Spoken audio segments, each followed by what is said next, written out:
Hello friends, welcome to our YouTube channel. In the series of our product Workfast MTW, this is our second video. Today we are going to talk about our tool SQL Server Manager. We have developed this tool keeping in mind that we will provide a simpler and easier mechanism or options to perform the technical tasks. As we all know, Microsoft has given a wonderful tool in the form of SQL Server Management Studio. But the problem with Management Studio is it is meant for technical people. Sometimes we want to do something, but for that we need to have a technical knowledge. Everything is not that straightforward in SQL Server Management Studio. So, to just overcome that problem, we have developed our own SQL Server Manager, and we have given a very simple approach to perform complex tasks. So let's start. As soon as you start our product MTW, you will see the dashboard of our application, and you can find the SQL Server Manager there. To use the SQL Server Manager, first you need to activate the trial or license of this application, and second option that you need to do is to provide SQL Server credentials. Once you do this, you are good to go. You click on SQL Server Manager and you will see this simple screen, simple and crisp. So this is the filter you can see on top to see all the databases available on the SQL Server. You type all and you hit go button. As soon as you hit the go button, you will see the list of all available databases. If you want to filter out to certain database, then just you need to type something like UMP, and you will see the database which are containing comp word. So let's start. As you can see, there are multiple columns in this tool. The first column represents the name of database. The second column represents the database state. To use any SQL Server database, the database has to be in the online form. The online form means your SQL Server database is healthy and available for use. You can run your application, make connection, pull and post the data, etc. But if your database state is not online, or we can say if the database state is other than online, then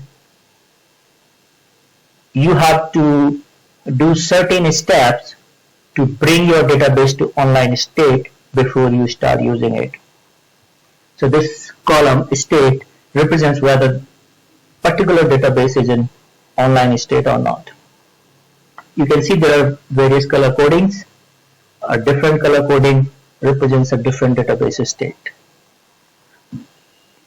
The second column is for active connections. This column represents how many active connections are there on particular database. If you see this database, it is online and it doesn't have any active connection as of now. But if you see this database, it has one active connection. So there are certain operations when we need to close the connections before performing that task. These are known as exclusive operations. So for performing exclusive operations, we need to first close all active connections when we perform that task. So we will see how to close the connection later in this video. The next column is total database size. This column represents the total size combining data size plus log size. So basically data size plus log size is the total database size. The next column is database mode. Database mode mean to say that whether your database is in single user mode or is in multi-user mode.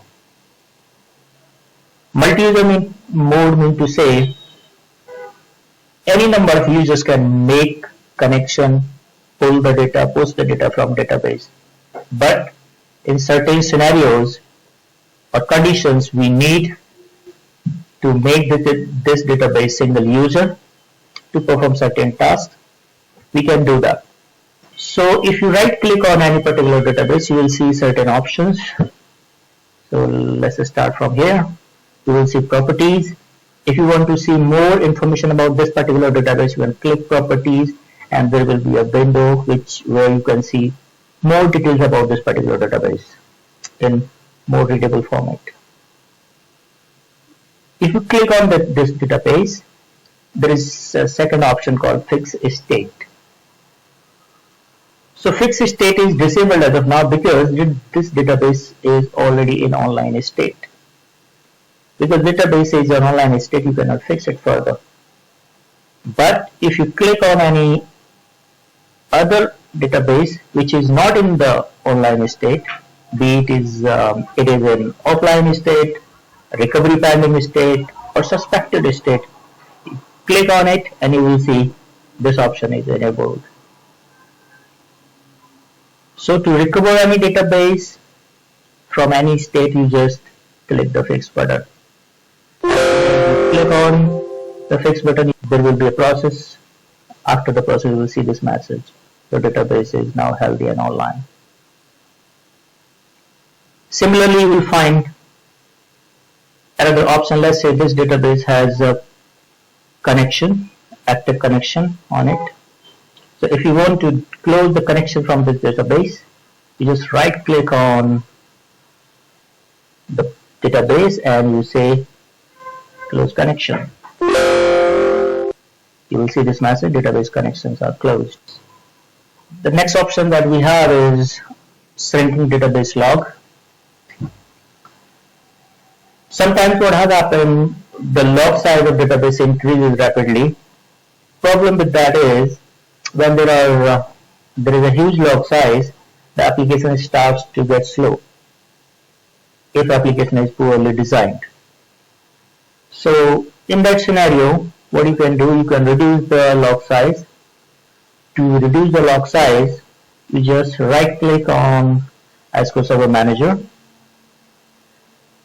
and you have two options here, shrink log and shrink log to 1 MB. If you hit shrink log to 1 MB, the log size will reduce straight away to 1 MB.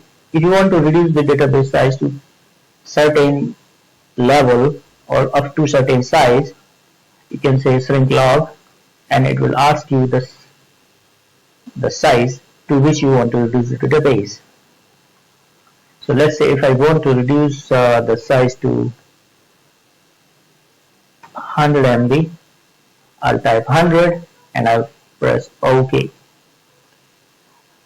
It is confirming, are you sure to shrink the database size, database log size? We say yes. And shrinking the log. Once the logs are shrinked, it will pop up a message, database log size are shrinked successfully. And you can see database size is shrinked near to 100 MB to a stable state. We specified 100 MB, but it didn't come to 100 MB, 102.25 MB, because 102.25 is a stable state of log size. So this is simple and quicker. So that's all for now. Thank you so much.